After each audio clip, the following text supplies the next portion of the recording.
maybe kwa na maame ye saa de na me chire mu saa de chire maame na o se e na one me ko na wakwa okwa me one me ko de a ebia obebie gate ni da ye de e de amame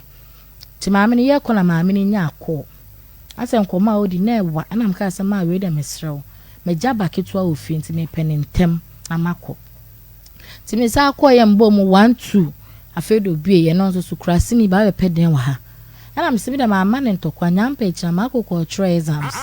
me ntwa ne printing fee me so miniska nyampa ekyina odi be ko school o se ko me ni bi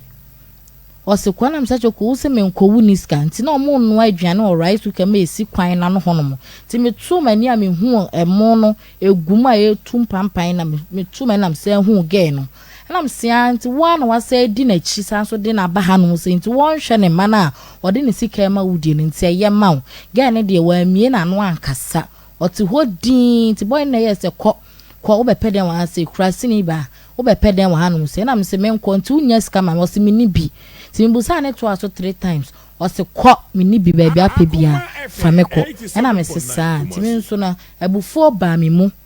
abufuo ene ba me mu na me yes nti me so ontwe na mkoto kosua mienu ena me de ba ena me sisa wo so ni bi dia ena akola ndidi ya won so panyini won so wundidi efiti se mu na mu no na yeska na wo de akwa akoto ena wo no ane ge ne edi adidi ti me ye na me frame me kro mu nsuo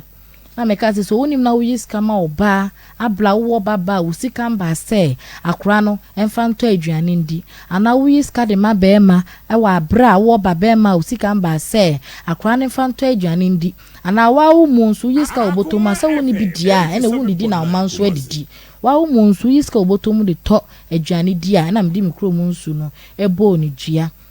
asem ni si Sunday nti Monday na ne maame ba honomo ne maame ne ba honomo obebu saaye se me ba ya wo frame asem se na waka chem na me ne duabo nti na me baaye enkura ne hwemu nti na me na me se no ya nti na dada won hwe enkura ni na obi anu otu ni na yasi ase